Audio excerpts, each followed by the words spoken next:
Hi, I thought it would be really nice to do something where I read some poetry in the evening before the end of the day, before I go. It will teach me a lot because I know little bits and pieces about poets, various poets, but I'm not hugely familiar with a lot of the American poets and some of the other world poets. Because when we're at school in the UK, we usually just get taught about British poets. Strange but true. Some ancient Greek poets, something like that, but nothing much more than probably mostly British poets.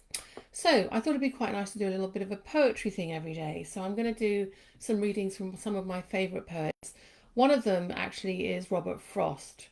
Now he is just spectacular.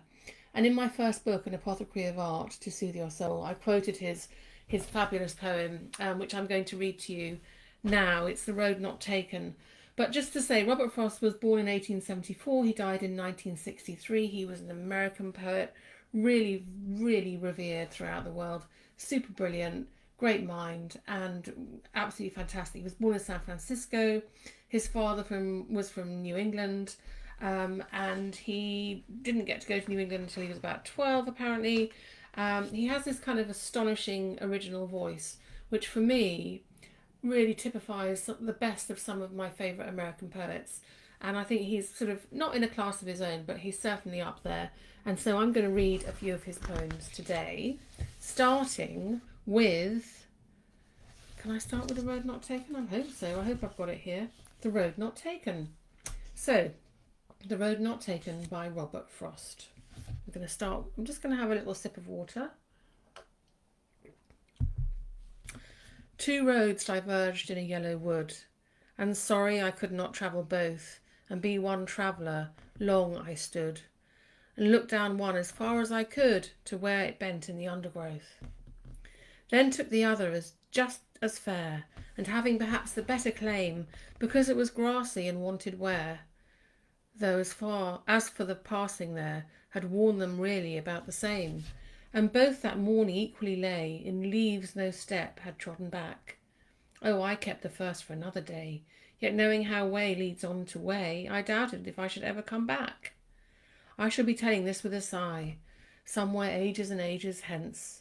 Two roads diverged in a wood, and I took the one less travelled by, and that has made all the difference. I love that. I'm going to read another one by Robert Frost now called Out Out. The buzzsaw snarled and rattled in the yard and made dust and dropped stove-length sticks of wood, sweet-scented stuff with the breeze drew across it, and from there those that lifted eyes could count 5 mountain ranges, one behind the other, under the sunset far into Vermont.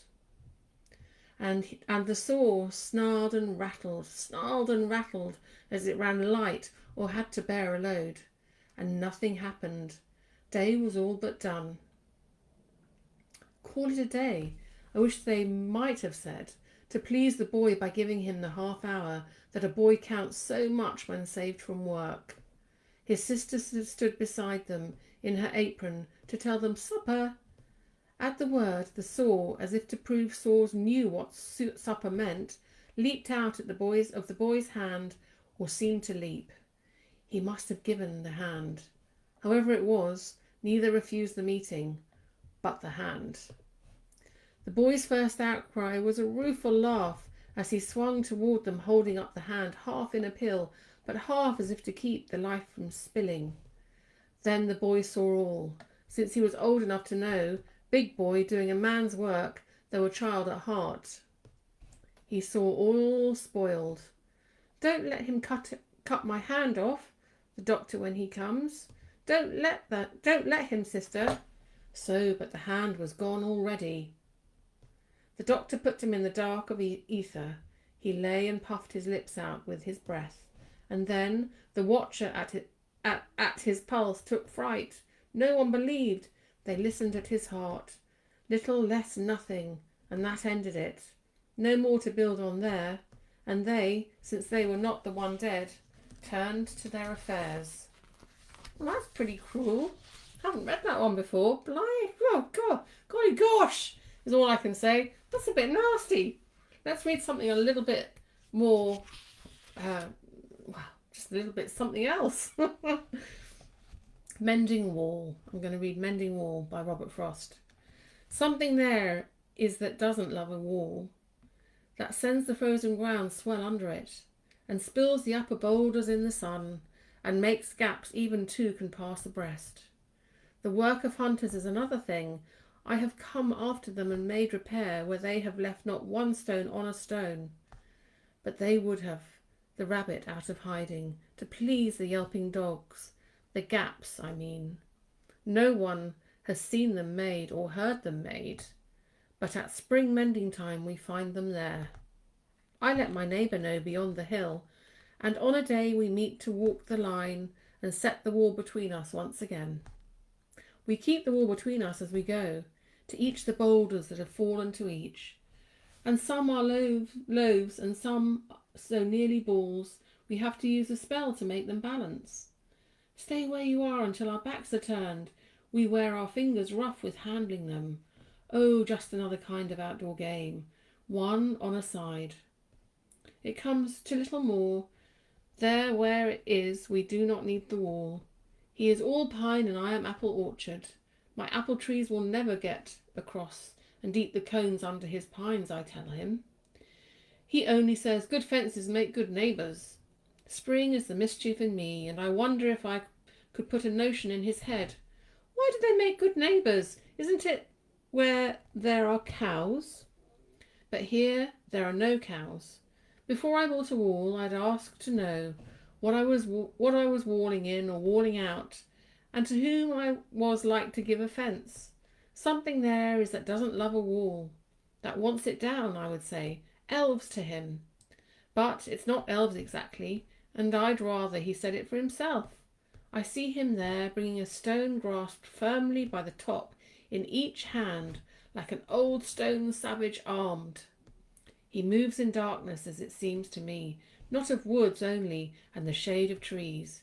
He will not go behind his father's saying, and he likes having thought of it so well.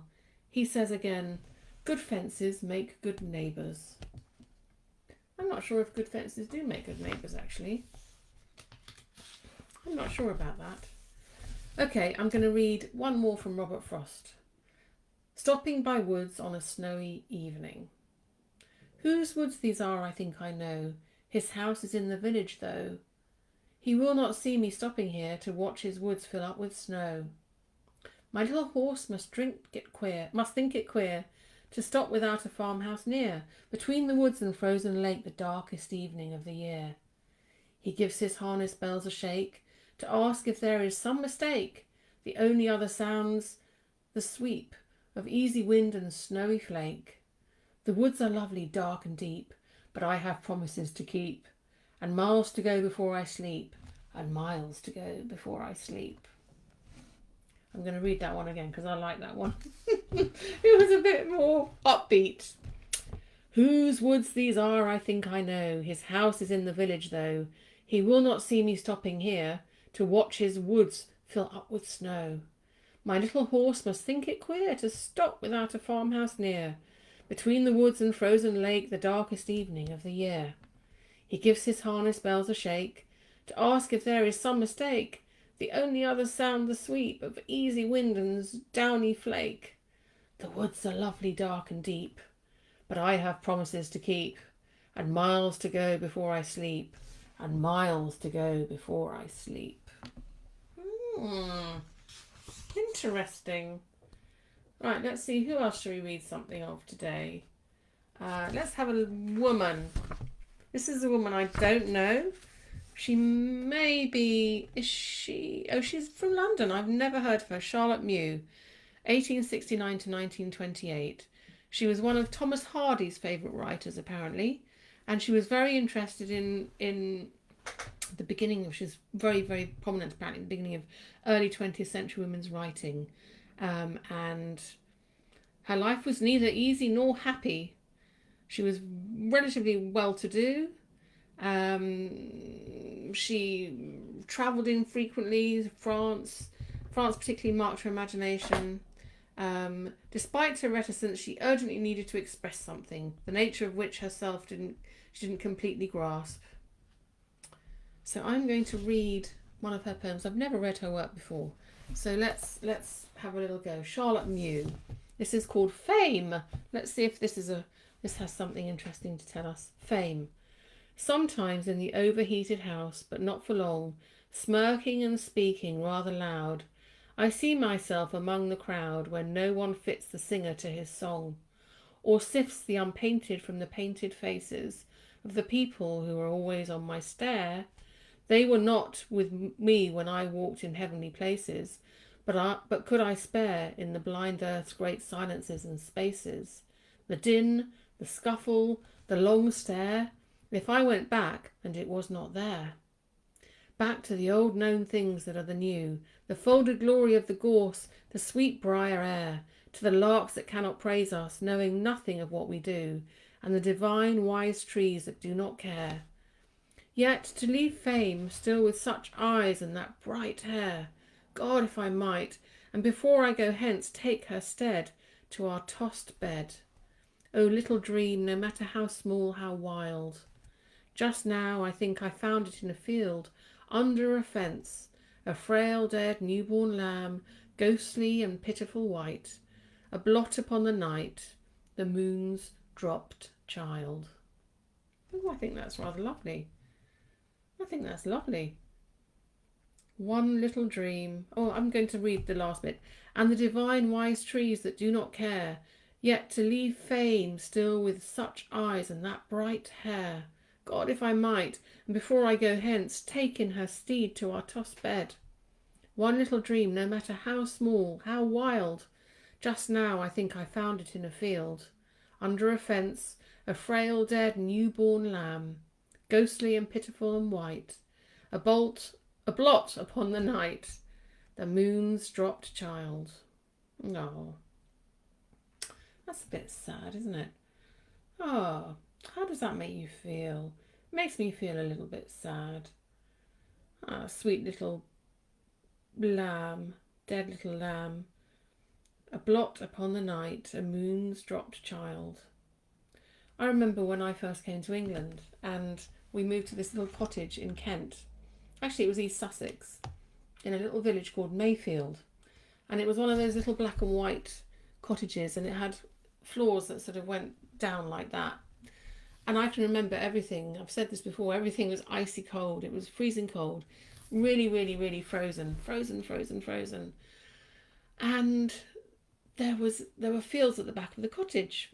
And you could get from a little side lane, over a little stile, into the field. And we did that one day. We went for a walk, and it had been raining, but everything had frozen over. So it was really desolate, middle of winter, and everything was frozen. And the middle of the field, there was this glassy, frozen, almost like a lake. And there, I can remember for the first time in my life seeing a sheep's skull. And there was a dead sheep, and then there was a sheep's skull. There's a little dead lamb reminded me of that in the field. And I remember being really horrified. I was only about 5, and I remember being really horrified at that, thinking how harsh that was. I mean, how could the farmer leave the sheep out in the freezing cold like that for them to die? Maybe they were really old, maybe they'd been there for a long time. I don't know, but I just remember being really struck by that. It was a very vivid image in my mind. This frozen, flooded field. And it must have been sort of February time. It gets very cold in the UK in February. Often we get snow in February. And it was this kind of haunting, sort of very grey, desolate field. Icy, glassy, frozen, sort of flooded plain of field. And then this dead sheep and a completely rotted, sort of bare bone skull. It was not very nice. Right, I'm going to read the next poem by this Charlotte Mew, because I quite like her and it's quite a discovery. This is called Sea Love. Tide be running the great world over. 'Twas only last June month, I mind, that we was thinking the toss and call in the breast of the lover so everlasting as the sea. Here's them same little fishies that splutter and swim with the moon's old glim on the grey, wet sand, and him no more to me, no more to him than the wind going over my hand. I tell you what, I'm going to read that in a kind of Cornish accent, because this is me doing my my kind of Cornish accent. My son and some of my best friends are down in Cornwall, so guys, this is for you. Tide be running the great world over. 'Twas only last June month, I mind, that we was thinking the toss and call in the breast of the lover, so everlasting as the sea. Here's the same little fishies that sputter and swim with the moon's old glimmin' on the grey, wet sand, and him no more to me, no more to him, than the wind going over my hand. That's quite fun, isn't it? I like that. Let's see. Let's have a. I'm going to read one more from Charlotte Mew, and it's called "Not for That City," but I'm not going to do it in a Cornish accent. Not for that city of the level sun, its golden streets and glittering gates ablaze, the shadeless, sleepless city of white days, white nights, or nights and days that are as one. We weary when all is said, all thought, all done. We strain our eyes beyond the dusk to see what from the threshold of eternity we shall step into. No, I think we shun the splendour of that everlasting glare, the clamour of that never-ending song, and if for anything we greatly long for, it is for some remote and quiet stare, which winds to silence and a space for sleep, too sound for walking and for dreams too deep. I quite like that. I'm going to read that one again. Not for that city, not for that city of the level sun, its golden streets and glittering gates ablaze, the shadeless, sleepless city of white days, white nights, or nights and days that are as one. We weary when all is said, all thought, all done. We strain our eyes beyond the dusk to see what from the threshold of eternity we shall step into. No, I think we shun the splendour of that everlasting glare, the clamour of that never-ending song, and if for anything we greatly long, it is for some remote and quiet stare, which winds to silence and a space for sleep, too sound for walking and for dreams too deep. That's a good one. I like that a lot. Nice one, Charlotte Mew. That was really good. Oh, the lovely W.B. Yeats. Should I do a bit of W.B. Yeats before I go off and think about shutting my doors for the evening? Although I've got lots and lots to do. I do love W.B. Yeats. Let's see what we've got. Let's do The Second Coming. Turning and turning in the widening gyre, the falcon cannot hear the falconer. Things fall apart and centre cannot hold. Mere anarchy is loosened upon the world. The blood-dimmed tide is loosed, and everywhere the ceremony of innocence is drowned. The best lack all conviction, whilst the worst are full of passionate intensity. Surely some revelation is at hand. Surely the second coming is at hand. The second coming!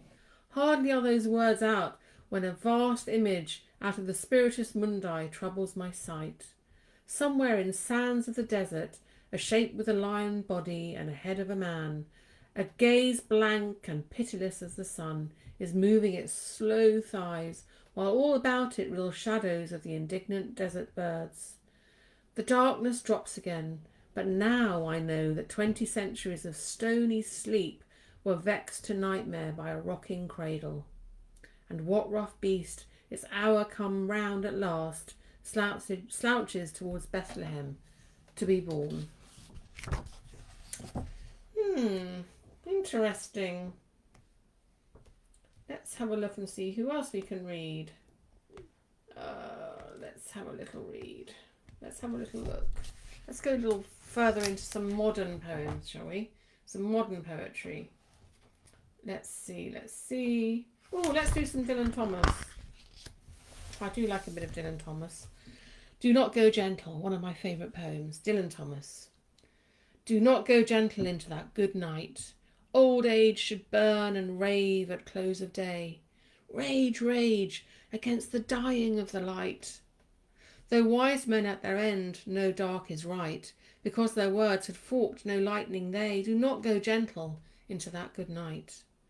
Good men the last wave by, crying how bright their frail deeds might have danced in a green bay. Rage, rage, against the dying of the light. Wild men who caught and sang the sun in flight, and learned too late they grieved it on its way. Do not go gentle into that good night.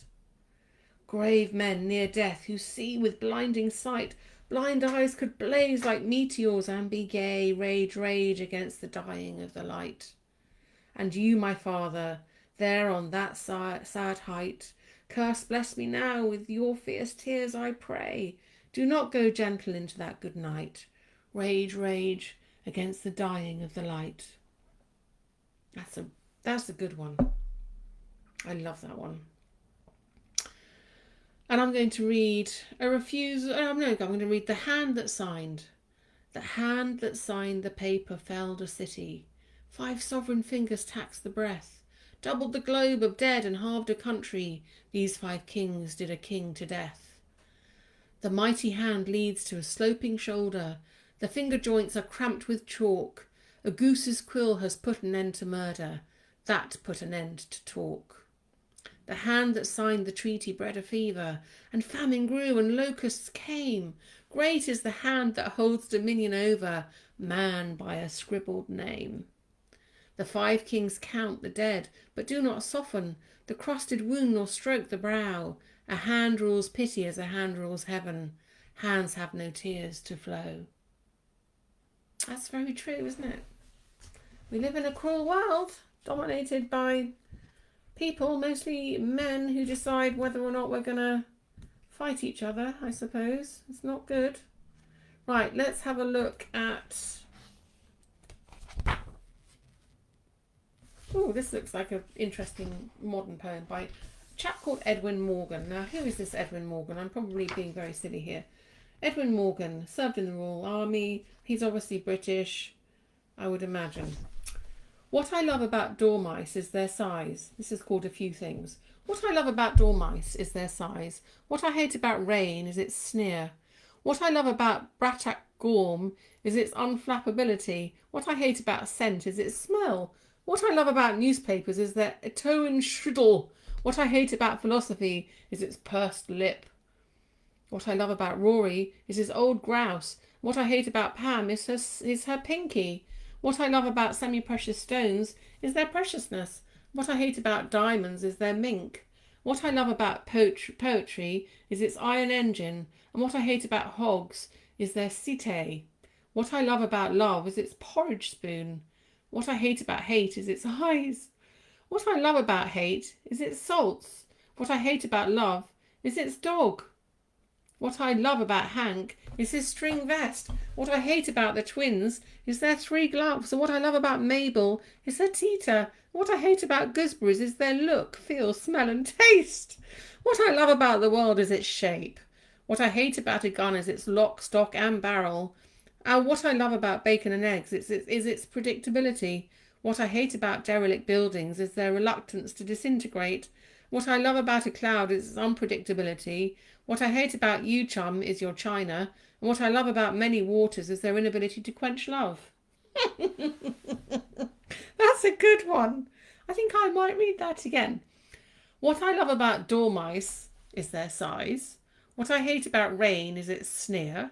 What I love about the Brattak Gorm is its unflappability. What I hate about scent is its smell. What I love about newspapers is their Etoan shriddle. Shriddle? What I hate about philosophy is its pursed lip. What I love about Rory is his old grouse. What I hate about Pam is her pinky. What I love about semi-precious stones is their preciousness. What I hate about diamonds is their mink. What I love about poetry is its iron engine. What I hate about hogs is their sete. What I love about love is its porridge spoon. What I hate about hate is its eyes. What I love about hate is its salts. What I hate about love is its dog. What I love about Hank is his string vest. What I hate about the twins is their 3 gloves.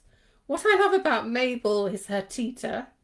What I hate about gooseberries is their look, feel, smell and taste. What I love about the world is its shape. What I hate about a gun is its lock, stock and barrel.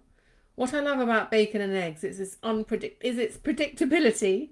What I hate about derelict buildings is their reluctance to disintegrate. What I love about a cloud is its unpredictability. What I hate about you, chum, is your china. And what I love about many waters is their inability to quench love. I think I really enjoyed that. I'm going to read one more from this Edwin Morgan chap. Where is brood? Where's brood? So many souls to be saved. The bracken is thick, the wild cat is quick, the foxes dance in the moonlight, the salmon dances in the waters, the adders dance in the thick brown bracken. Where's brood? Where's man? There's too much nature here, eagles and deer, but where's the mind and where's the soul? Show me your kings, your women, the man of the plough, and cry me to your cradles. It wasn't for a fox or an eagle I set sail. It's a bit dramatic. Right, let's have a look at... This is Frank O'Hara.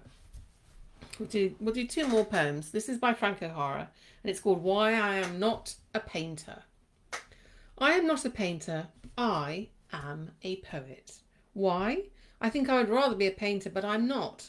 Well, for instance, Mike Goldberg is starting a painting. I drop in, sit down and have a drink. He says, I drink, we drink. I look up. You have sardines in it. Yes, it needed something there. Oh, I go and the days go by and I drop in again. The painting is going on and I go and the days go by. I drop in. The painting is finished. Where's the sardines? All that's left is just letters. It was too much, Mike says. But me, one day I'm thinking of a colour, orange. I write a line about orange. Pretty soon it's a whole page of words, not lines. Then another page. There should be so much more, not of orange, of words, of how terrible orange is, and life. Days go by. It is even in prose. I am a real poet. My poem is finished, and I haven't mentioned orange yet. It's 12 poems, and I call it Oranges. And one day in a gallery, I see Mike's painting called Sardines. I suppose you can paint sardines. You can paint over them. You can still call the painting Sardines. You can write about oranges, but you don't have to mention the word oranges, I suppose. That's the way life is, I would imagine, in some people's lives. Okay, let's have a look. Is there somebody very... Okay, Adrienne Rich. Let's read a poem by her. Shall we? Or no, let's read a poem by somebody else. Ted Hughes. I know Ted Hughes can be a little bit miserable. I wanted to finish on a kind of upbeat poem. Oh, Sylvia Plath will be too miserable too, I think. Seamus Heaney's lovely. Okay, let's do a little bit of Seamus Heaney. I do love him. Okay. The Haw Lantern. The wintry haw is burning out of season. Crab of the thorn, a small light for small people, wanting no more from them but that they keep the wick of self-respect from dying. Not having to blind them with illumination, but sometimes when your breath plumes in the frost, it takes the roaming shape of Diogenes, with his lantern seeking one just man. So you end up scrutinized from behind the haw. He holds up at eye level on its twig, and you flinch before its bonded pith and stone. In its blood prick, you wish its blood prick that you wish would test and clear you. Its pecked at ripeness that scans you, then moves on. That's a little bit depressing, isn't it? I'm not sure there's anything else I really want to read from there. Let me just have a look and see if there's another bit of poetry I want to read. No, probably not actually. Well, let me just have another look in this book, because there are probably some lovely poems in here. And I thought it'd be quite nice to actually read something that was okay, let's read this. Imagine a Forest. It's by W.S. Graham. Imagine a forest, a real forest. You're walking in it and it sighs. Round you where you go in a deep ballad on the border of a time you have seemed to walk in before. It is nightfall and you go through trying to find between the twittering shades the early starlight edge of the open moorland you know. I have set you here, and it is not a dream I put you through. Go on between the elephant bark of those breaches into the lightning almost glade. And he has taken my word and gone. Through his own etric darkening upon himself, and he's come across a glinted night lying down. He's come across a glinted night lying dying on needles under a high tree. Ease his visor open gently to reveal whatever white encased face will ask out at you who it is you are, or if you will finish him off. His eyes are open. Imagine he doesn't speak. Only his beard moving against the metal signs that he would like to speak. Imagine a room where you are home, taking your boots off from the wood in that deep ballad very not a dream, and the fire noisily kindling up and breaking its sticks. Do not imagine I put you there for nothing. I put you through it there in that halt of words between the bearded live oaks and the beeches, for you to meet a man alone, slipping out of whatever cause he thought he lay there dying for. Hang up the ballad behind the door. You are come home, but you are about to not fight hard enough and die, in a no less desolate dark wood, where a stranger shall never enter. Imagine a forest, a real forest. That's an interesting one. One last one. I'm going to read one last one. I leave this at your ear for when you wake. Again by W.S. Graham. I leave this at your ear for when you wake, a creature in its abstract cage asleep. Your dreams blindfolded you by the light they make. The owl called from the naked woman tree, as I came down by the Carl farm to hear your house silent by the speaking sea. I have come late, but I have come before, later with slate steps from stone to stone, to hope to find you listening for the door. I stand in the ticking room. My dear, I take a moth kiss from your breath. The shore gulls cry. I leave this at your ear for when you wake. That's very beautiful, isn't it? I'm going to read that again. I leave this at your ear for when you wake. A creature in its abstract cage asleep. Your dreams blindfolded you by the light they make. The owl called from the naked woman tree as I came down by the Kyle farm to hear your house silent by the speaking sea. I have come late, but I have come before, later with slate steps from stone to stone, to hope to find you listening for the door. I stand in the ticking room. My dear, I take a moth kiss from your breath. The shore gulls cry. I leave this at your ear for when you wake. That's so beautiful. That's really beautiful. So romantic. Wow. There we go. It's a bit of romance for you on a Monday evening, or Monday afternoon, late afternoon, early evening here. Poetry has a fabulous way of transporting you, doesn't it? I mean, it really is incredible. I've read about, half a dozen different poets there throughout probably the last century. And each one different. Each one has its own... Each poet has their own language. Each poet has their own way of speaking. Each poet has a way of actually communicating what they want to say, what's deeply held inside. One day I'll read you some of my poetry. When I write poetry, it's kind of... It's similar to painting in a way, but it's a little bit different because I sometimes feel poems just kind of brewing inside me. They brew and brew and brew, or so ferment, really, I suppose. They ferment and then they get distilled and distilled. And the distillation is what comes the words on the page. And that's what I love about writing poetry. And I'd love to hear some of your poetry, or why don't you share some of your poetry? I'd love to I'd love to read it. If you're brave enough to share it on the comments, why don't you share it? And if you want to message me, anything that you feel like me reading out, I'd love to read it out. And maybe I could do that tomorrow. I mean, I'm really hoping that we're going to have a sort of poetry sort of little interlude every day, because poetry is so wonderful and it really enables one to kind of escape into another realm, into another space, just for a few minutes. There's so much going on in the world, and if you can just close your eyes and listen to a poem, or write a poem even, it can really kind of let out a lot of those pent up feelings. And what better way to tell somebody how much you love them or express how you feel than through words, than through poetry? I think probably what I'll try and do tomorrow is I'll dig up a few really interesting female poets and read those tomorrow, because that would be a really lovely thing to do. And if you have any particular favourite female poets that you'd like me to read out, please do let me know. And if you'd like me to read, as I said, if you'd like me to read some of your poetry, then I'd really love to do that too. I think it's very exciting. There's so much created by humans. We've got so much to be proud of.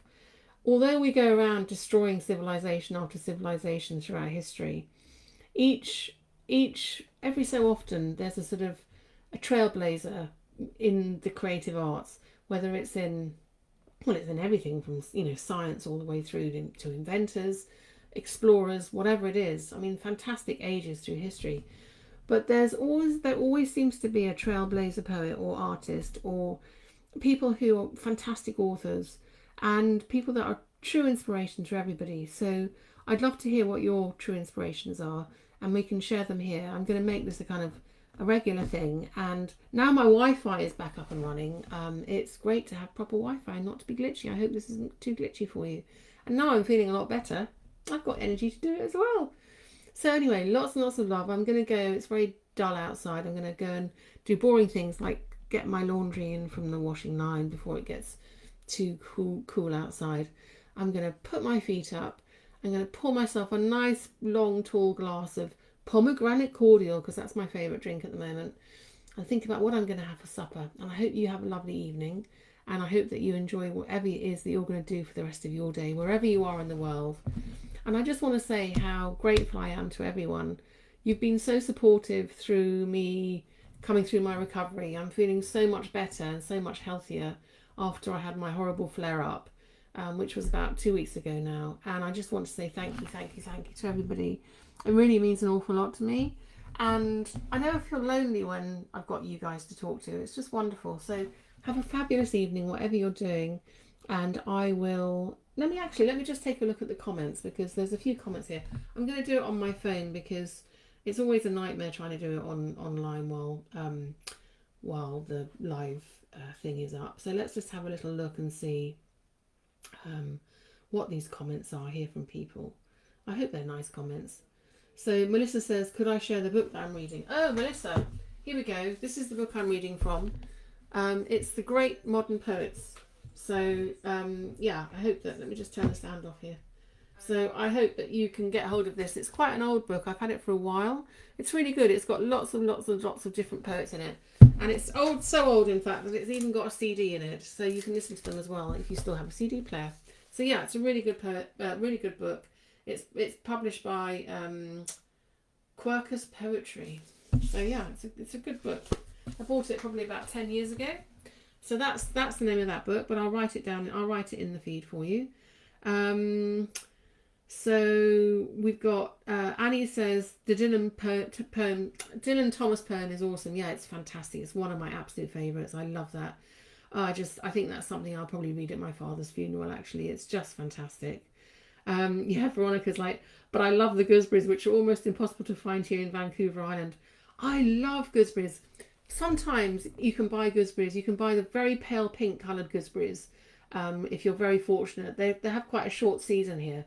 But I do love them. I do love making gooseberry fool. I mean, I think they're lovely. And if you just put a little bit of sugar in them and have them on some really lovely thick sort of bio-natural yoghurt. Oh, so good. They've kind of got that sort of tartness to them, which, I love it. No other fruit has that. I mean, yeah, red currants and black currants, but they're not the same. I think gooseberries are fabulous. And the pale pink ones just make such a gorgeous colour if you make a gooseberry fool with them. I love them. I'm with you, Veronica. So Didi Zoroni says that they're listening, painting a canvas. They're not a poet. Nice one. I think painters are poets. Actually, we write with paint. That's what we do. We write with paint. Melissa sends a big heart. Annie says this poetic interlude is a lovely gift. Annie Pepper recommends Mary Oliver. So I'll read some Mary Oliver for you. Melissa says Mary Oliver. Annie says thank you so much. Glad I'm feeling better. Dee Dee says, thank you, this came across my new feed just at the right time. People are saying thank you, thank you, thank you, and yeah, I'd love to do some more readings. So I'll do some more tomorrow. If you were enjoying this, then I will definitely do it. So I'm going to go now and leave you to the rest of your lovely evening, wherever you are in the world. I hope you can get those gooseberries. If not, go and find some gooseberry ice cream or some gooseberry yogurt or something like that. Yum, yum, yum. Anyway, I'm going to go now. Lots and lots and lots of love. Take care, everybody, and thank you so much for joining me. And I'll definitely try and do this again tomorrow before I finish up. So lots of love. Have a fabulous evening. Goodbye.